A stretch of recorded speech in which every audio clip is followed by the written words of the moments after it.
before we start our petals, we have to make the former for our hibiscus to sit in while it dries, if you don't already have one. So take your tin foil and your jar, and we're going to form a cone. Just start by folding it over, and then use your fingers to kind of form a tight cone or a throat, and then fold the tin foil over the top, and it's going to hang outside the jar.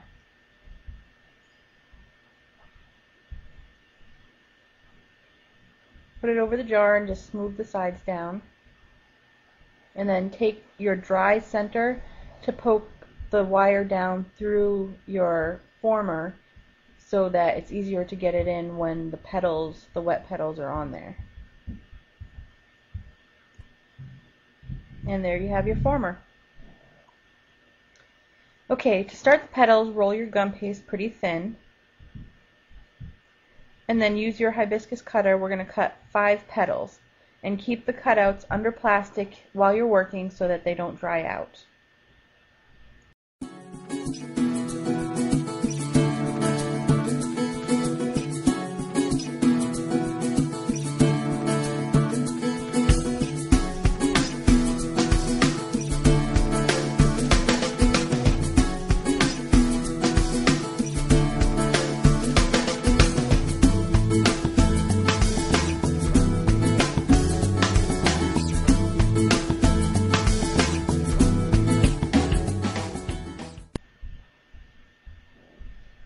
Okay, once we have all 5 petals cut out, we're going to do this optional step, which is to vein the petals.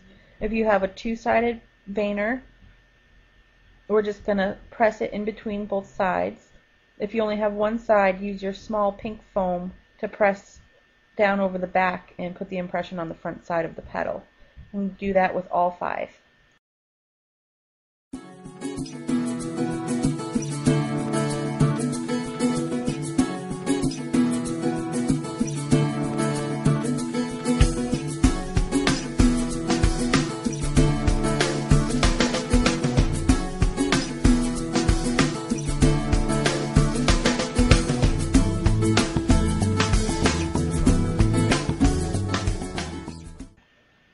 Alright, once all 5 petals are veined, have them on your foam ready to go.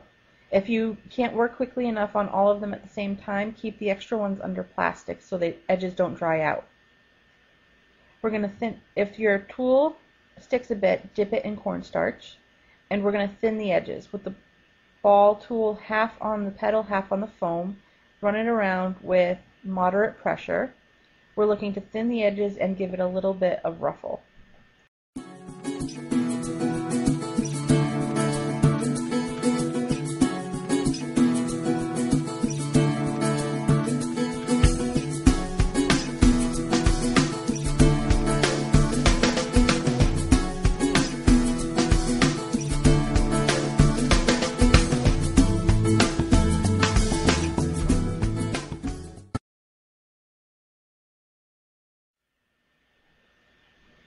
Alright, once all of the petals are ruffled and thinned, we're going to put them together in a fan shape.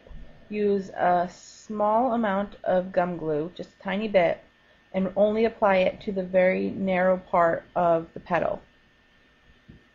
Then put the next one on top, and you're going to fan it out a bit, pressing down on the narrow part.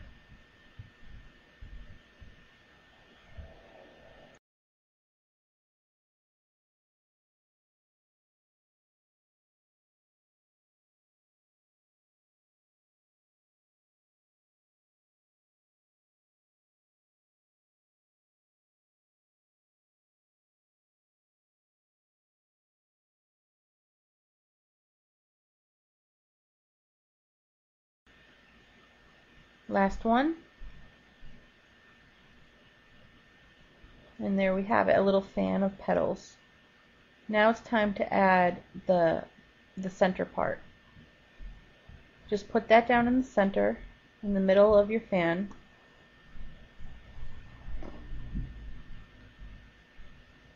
Zoom in a bit. Put just again a little bit of gum glue on the center of the fan, and then a little bit at the base of your hibiscus center, and then give it a good press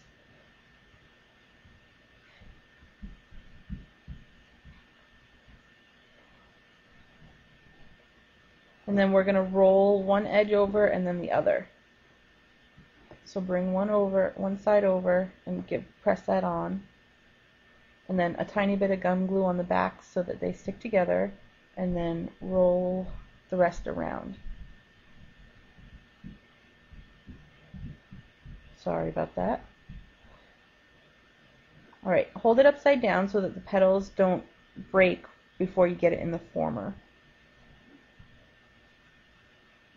You can arrange them a bit if you need to overlap them some more. And bring your jar over and then invert it, supporting the petals into the hole that we already made. And arrange your petals. And there you have it. You can use some cotton to give some dimension, some movement to the petals if you want to. Just prop some of them up.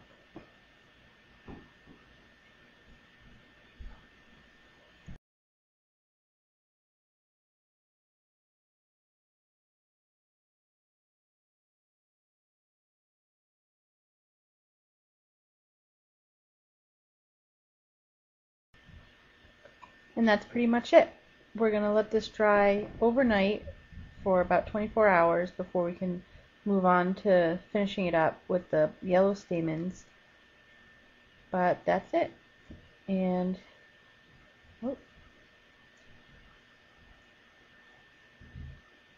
that's your hibiscus.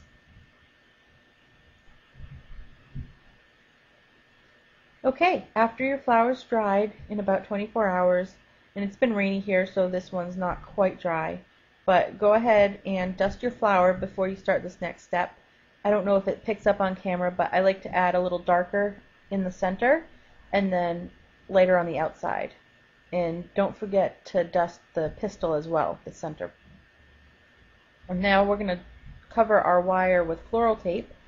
If the back of your flower is going to be seen, you can add a calyx.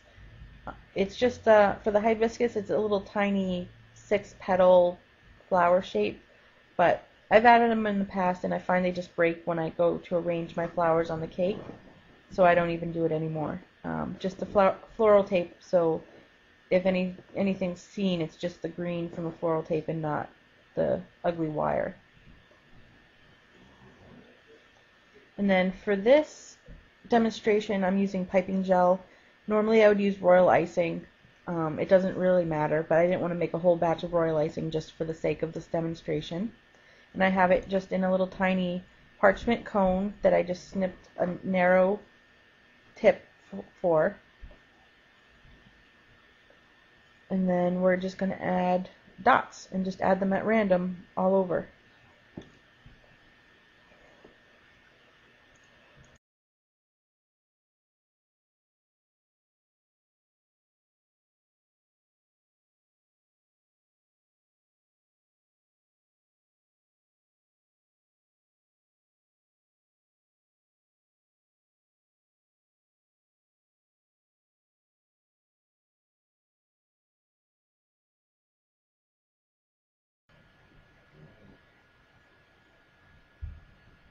And again, the yellow stamens only go down about a 1/4 inch to maybe a 1/2 inch below the red stamens. I'm sorry, I'm bad with measurements.